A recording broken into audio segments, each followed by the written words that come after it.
This is going to be a fucking doozy.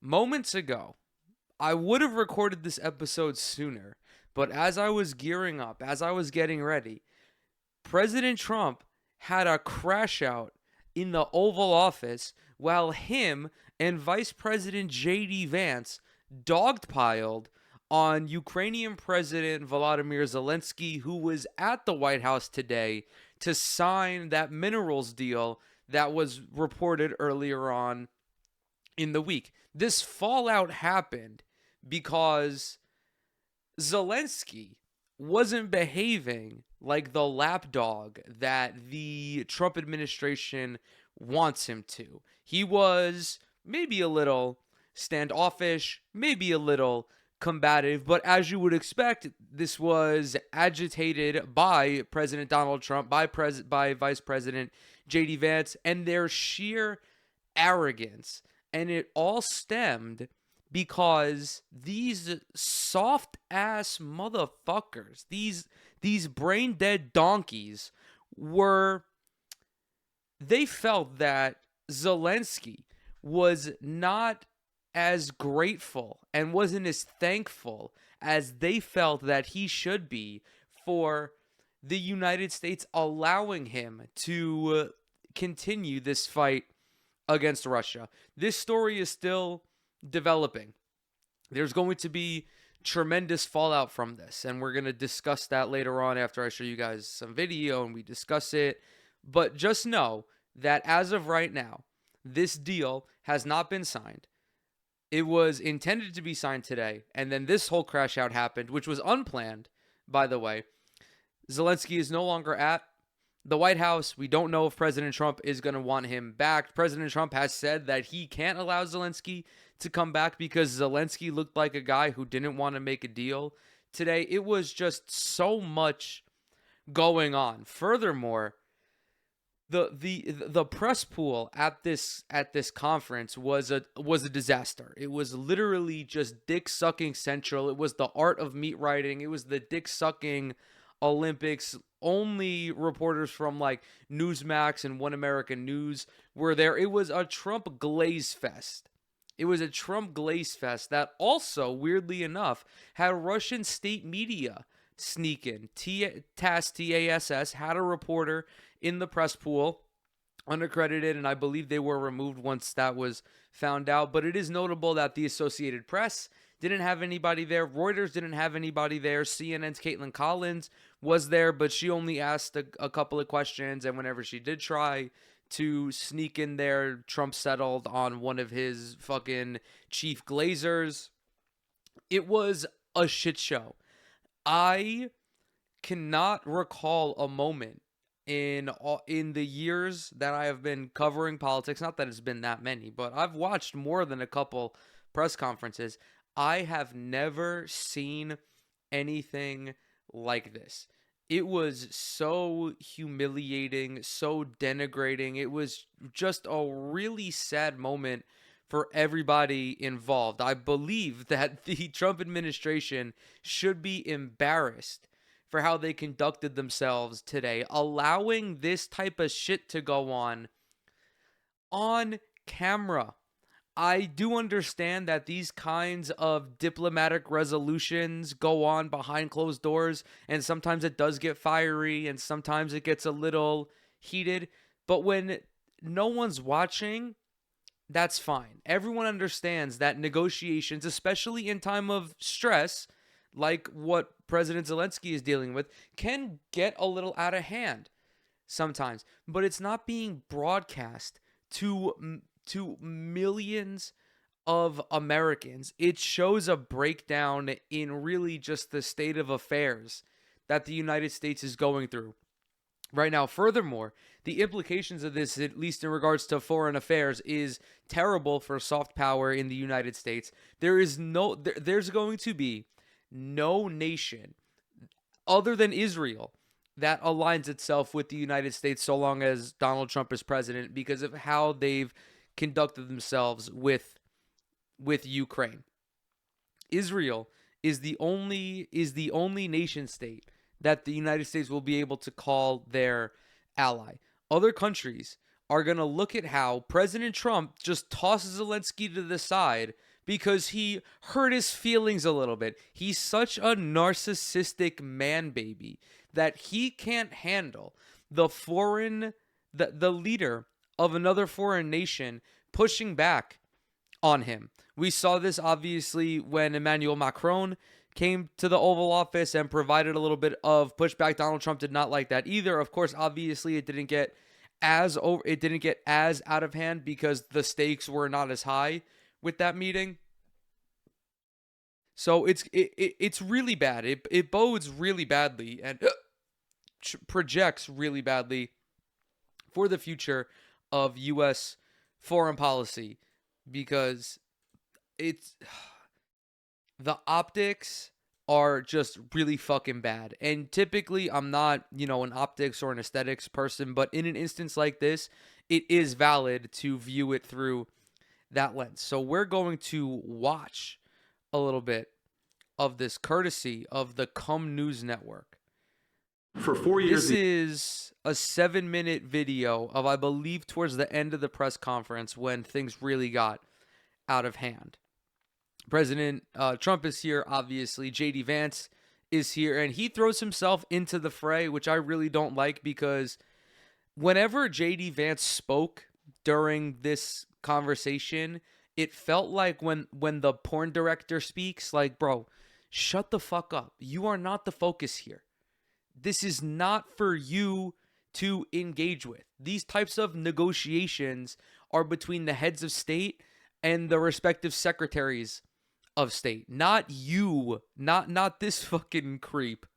The United States of America, we had a president who stood up at press conferences and talked tough about Vladimir Putin, and then Putin invaded Ukraine and destroyed a significant chunk of the country. The path to peace and the path to prosperity is maybe engaging in diplomacy. We tried the pathway of Joe Biden of thumping our chest and pretending that the President of the United States' words mattered more than the President of the United States' actions. What makes America a good country is America engaging in diplomacy.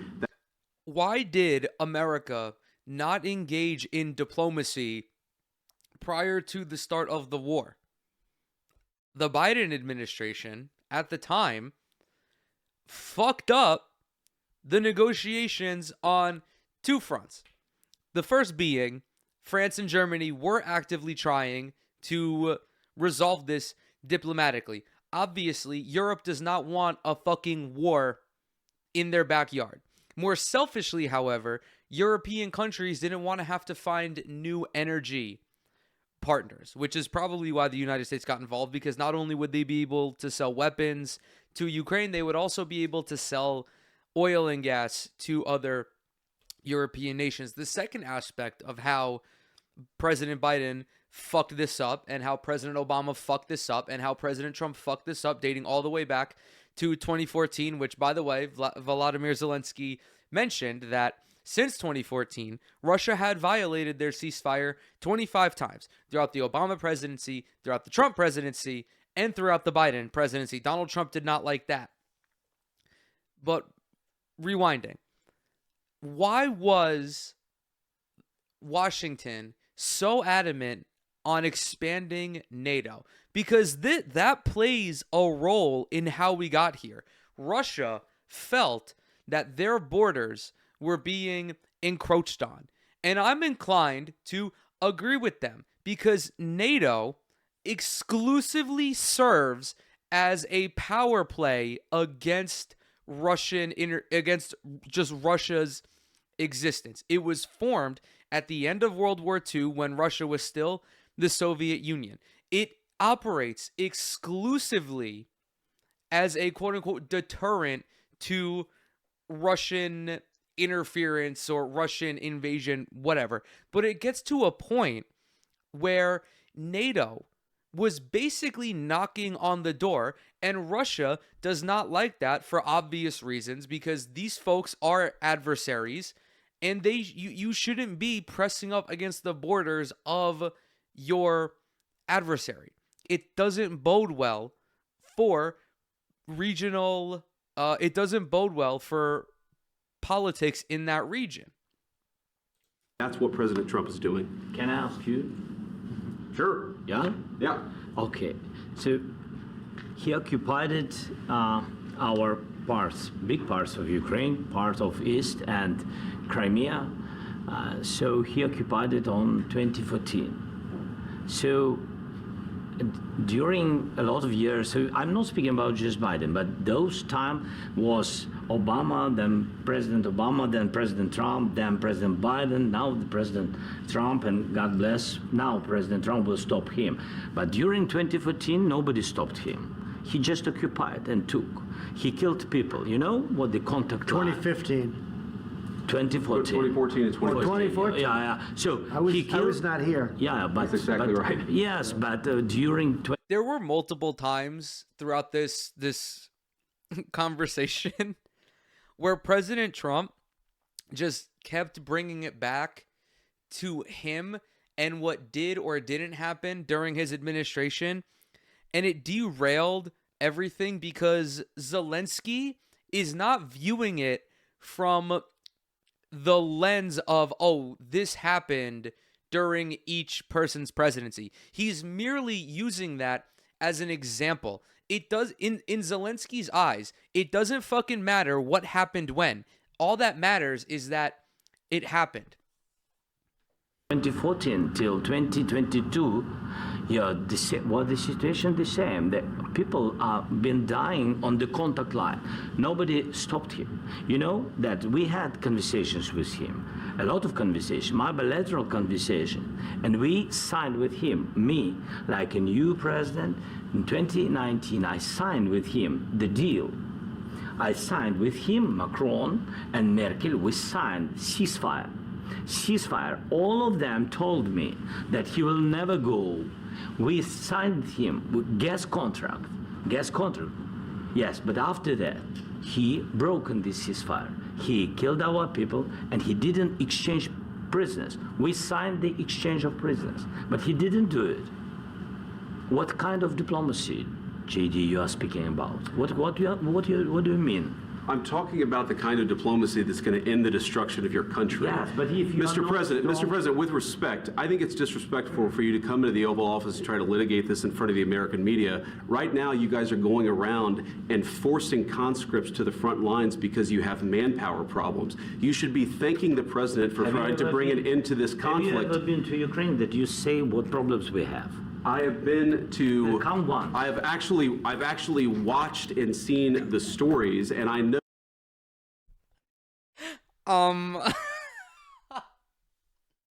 Have you ever been to Ukraine, JD Vance? No, but I've been online, so it's basically the same thing.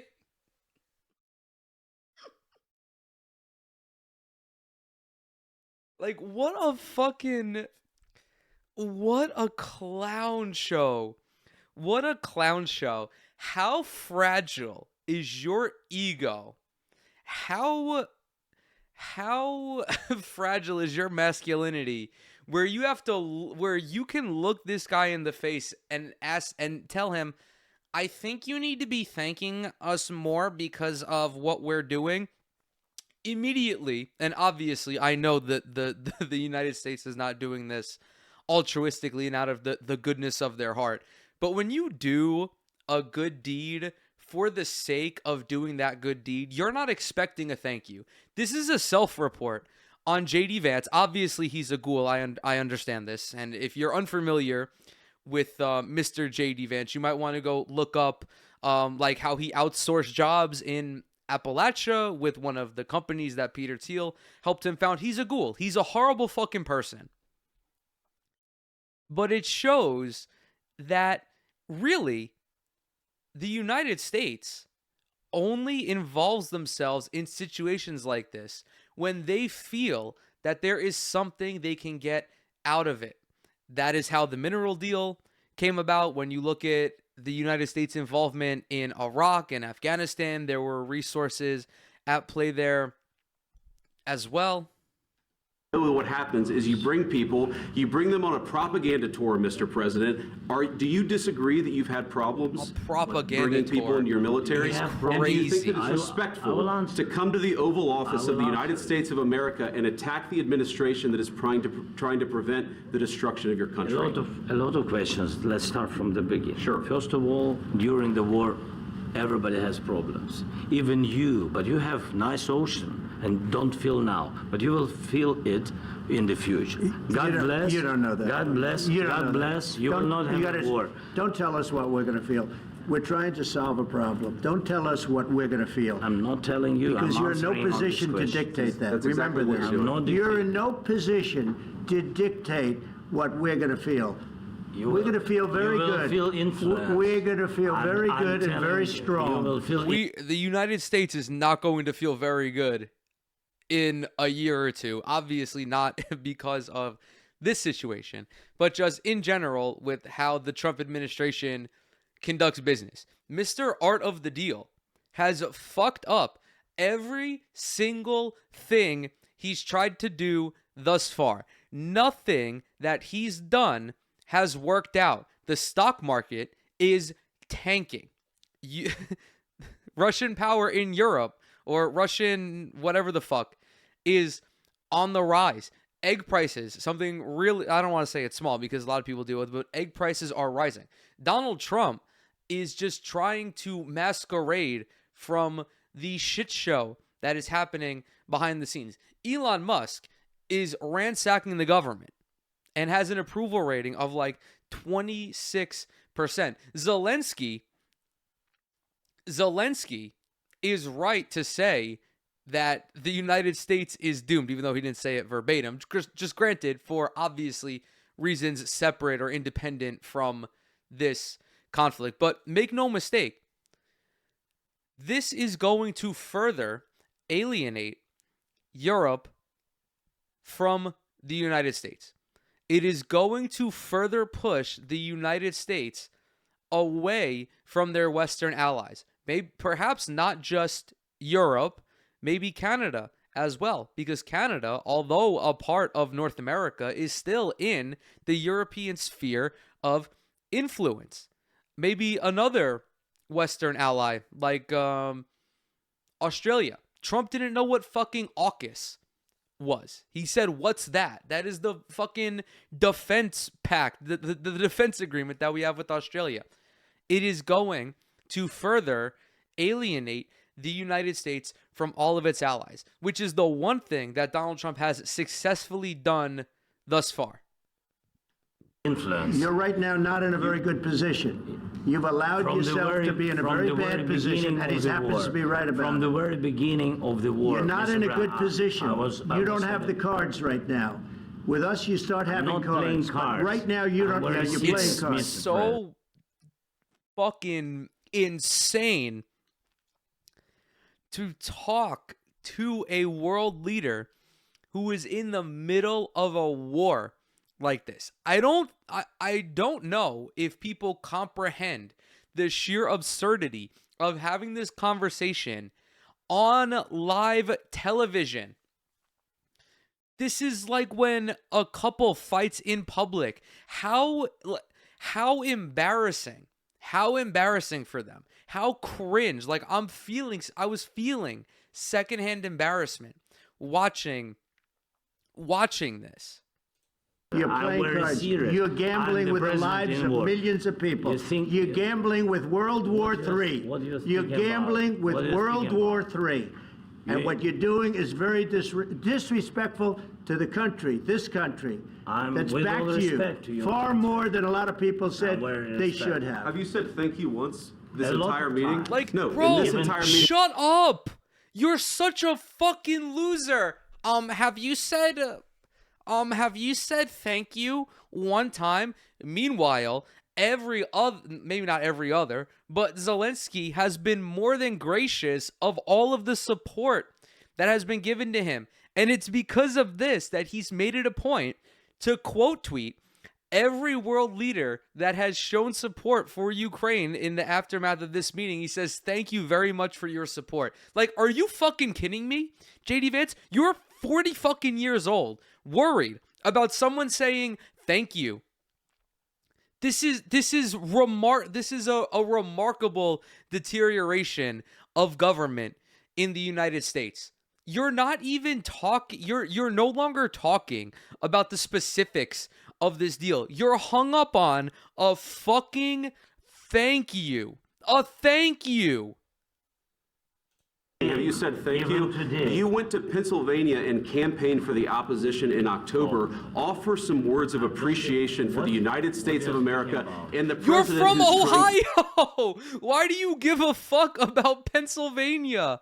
Like, also, Benjamin Netanyahu came to the White House exclusively to talk to Republican congresspeople. Like, are you guys fucking blind? You are. You're blinded by your fucking allegiance to Israel. When Benjamin Netanyahu came to the White House in a similar situation, not a similar, well, it is, but he's Russia in this instance. The glaze, the dick sucking, the stroking, the ass eating, the toe licking, it was on another level. The reverence for the war criminal that is Benjamin Netanyahu was astounding. Like fucking LeBron James had just appeared. And the only difference between their treatment of Zelenskyy and their treatment of Benjamin Netanyahu is that Trump and Republicans have gotten billions of dollars from AIPAC and from their wealthy donors to side with Israel.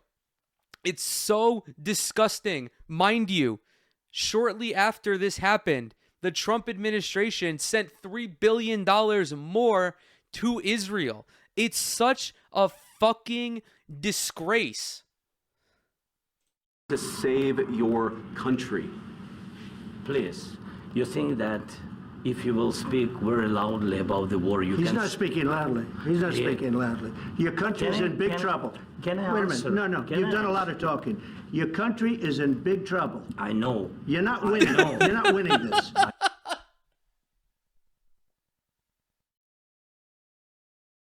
Me going to my neighbor's house who's on fire. Wow, bro, your shit's fucked up. The reason he's here is because he wants his country to no longer be fucked up. And you guys are actively sabotaging this because he didn't say thank you.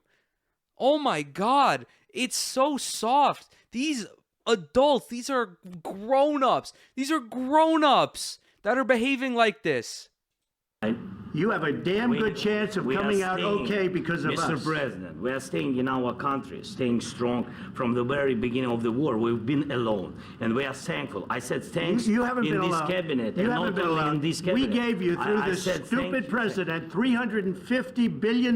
You voted we gave for you your military president. equipment, You and your voted men for are your brave, president. but they had to use our military. What about West If you didn't have You our invited military me- equipment, you invited if me you to didn't speak. have our military equipment, this war would have been over in 2 weeks. In 3 okay? days, I heard it from Putin. In 3 days, this is so something sassy. new. Less. In 2 weeks, of course, yes. It's going to be a very hard thing to do business like this. I tell you. Just say thank you. I said a lot of accept times, that there- Why is he accept that- talking? Accept that there are disagreements. Oh my And let's God. go litigate those disagreements rather than trying to fight it out in the American media when you're wrong. Little bro We know thinks that he's you're wrong. president. You see, I think it's good for the American people to see what's going on. I over understand, there. sir. I think it's I very understand. important. That's why I kept No, this going so long. no, this is horrible. This is not good for the American people to see. This is a disaster. This is horrible. No one should see this. No, we should only hear about the negotiations of deals like this through reports. This should not be put on live television. It is also worth mentioning, this is a minor detail, but the weapons that we sent to Ukraine were like shit weapons. They were old. They weren't like brand new fucking weapons. You have to be thankful. You don't have the I'm cards. thankful. You're buried there. Your people are dying. tell you You're again, running I low on know. soldiers. Don't- Listen, don't, please, you're running Mr. low on President. soldiers. It would be a damn good thing. Mr. And then President. then you tell us, I don't want a ceasefire. I don't want a ceasefire. I want to go and I wanted this. Look, If you could get a ceasefire right now, I tell you, you take it so the bullets stop flying and your men stop getting killed. Of course, we want to stop the war. But you're saying you don't want a ceasefire. But I said to you, I want a ceasefire. with guarantees. Because you'll get a ceasefire faster than an agreement. Ask our people about ceasefire, what they think. That wasn't with me. For you what, that what wasn't with me. means. That was with a guy named Biden, who was not a smart person. That was with Obama. It was your president. Excuse me. That was with Obama, who gave you sheets, and I gave you javelins. Yes. I gave you the javelins to take out all those tanks. Obama gave you sheets.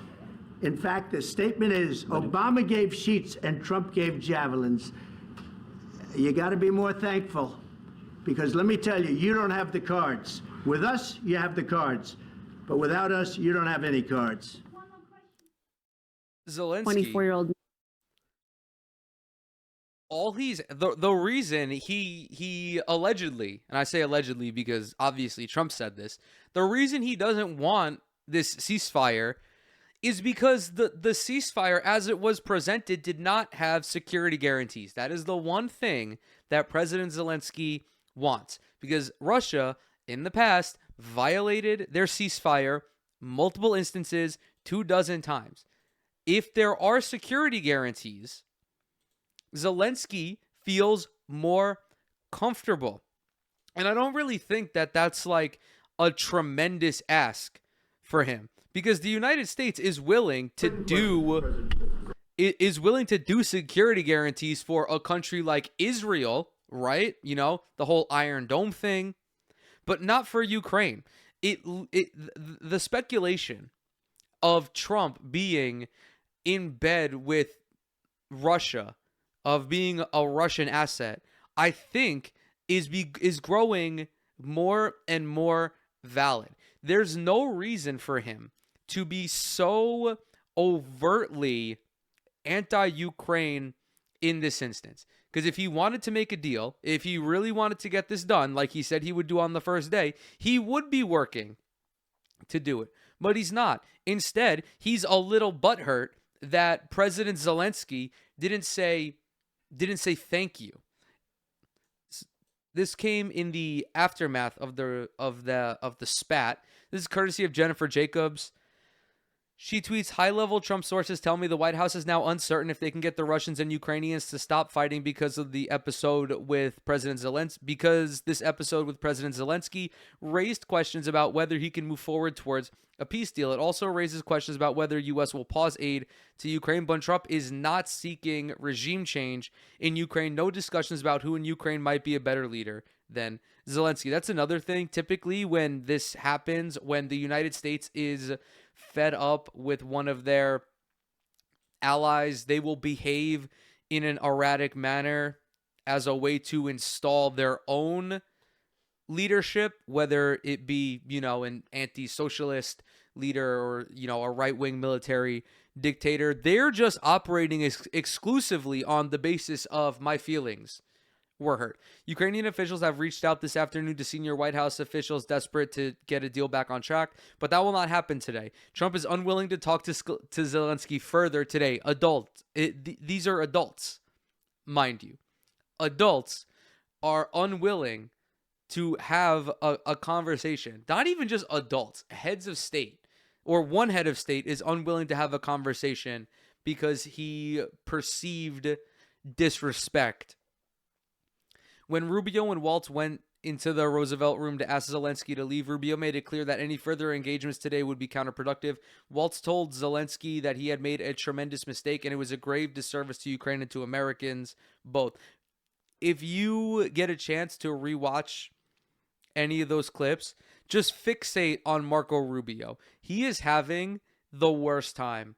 Absolutely just full on, like, I would rather be in hell than be sitting in the Oval Office right now. I would rather be anywhere, like parachuting into a fucking volcano, than be sitting in the Oval Office right now. No phone calls between Trump and Putin have been scheduled, but multiple European officials have called top Trump officials since Zelensky left, asking how the minerals deal can be salvaged. Trump fully intended to sign the minerals deal today. 2 official binders were prepared. Treasury Secretary Scott Bessent and his Ukrainian counterpart, and the 2 presidents were going to sit at a conference table in the East Room and then trumpet their success at the podium. But they were suspicious before Zelenskyy arrived today that it might fall apart, because the Trump admin had been pushing for weeks for a minerals deal signing at the ministerial level, and Ukraine had refused. Zelenskyy wanted security guarantees. U.S. officials thought negotiations would be much harder with Putin, so today have been in disbelief that it has been Zelenskyy who's been more difficult, making maximalist demands, sources told me. It's just deteriorated. It's deteriorated at a pace that is... It's so fucking rapid. And Jennifer Jacobs continues in this thread. When asked if the minerals deal is on the table, multiple top Trump officials said not today. None of this drama was premeditated. Trump officials were incredulous that some media outlets suggested it might have been. The greeting with Trump and Zelenskyy was warm with jokes and a guest book signing in the West Wing lobby. They went straight to the Oval and the vibe was positive. White House wanted this deal done today. And then J.D. Vance fucked it all the way up. That's not in the tweet. That is my words. J.D. Vance fucked this up by being upset that Zelenskyy did not say thank you. Trump believed that Zelenskyy missed out on a huge opportunity to have the U.S. as a business partner, with U.S. companies helping Ukraine monetize mineral resources such as gas, oil, aluminum, tritium, gallium, and others. Trump viewed it as the first step in a progression towards peace. We covered the deal earlier this week, and I felt then and still do that this deal is rather extortionary and does not seem to benefit the Ukrainians as much as the United States. When we last covered it, the terms of this deal was effectively a 50-50 partnership on a joint reconstruction account, with the U.S. receiving 50% of revenues from mineral extraction. They claim that this will help rebuild Ukraine. And I understand that, yeah, Ukraine will obviously be able to use this money to rebuild their infrastructure and their economy. But why is it not being reported that Russia should be paying reparations? It's probably not being reported because I don't know if it's not. We don't know if it's actually in the agreement. You would think Russia, as the aggressor, as the invader, as the instigator and the attacker, would be forced to have some sort of reparations paid to Ukraine for obviously doing all of this. Now, reminder, it's not exactly uncommon for the United States to aid in the rebuilding of, various economies in the aftermath of some sort of conflict. I mean, look at the Marshall Plan after World War II. There were various Western democracies that gave aid to Eastern European countries after the fall of the USSR, but it's only really as like a starting point. This partnership as it stands is a way for the United States to just extract the raw materials from Ukraine. The tweet continues. Francis Macron, the UK's Starmer, the Sec General of NATO, have all been talking to Trump and his team about true presence in Ukraine, what the security guarantees would look like. But now U.S. officials believe Zelenskyy has put his country in a terrible position, sources told me. Instead of leaving with the U.S. as a major business partner and all that status would mean for Ukraine, Trump officials think Zelenskyy left looking foolish without reassuring Ukraine and without assuring American people that they'll recoup their hundreds of billions of dollars, the officials said. It's not alone. I don't understand why Trump's handlers are allowing him to perpetuate this propaganda. Foreign aid, foreign assistance is not alone. They're not giving money to Ukraine with the anticipation that they will see it back. That's not how this works. I don't think that the taxpayers have an inherent issue with their money going to Ukraine. But it's not alone, dude. You're supposed to aid this country that's having their sovereignty violated out of like the goodness, the perceived goodness of being the world's police. And, you know, Macron checked Trump on this, and Trump got pissy with him as well. I thought there was one more. I thought there was another tweet in the thread. There was.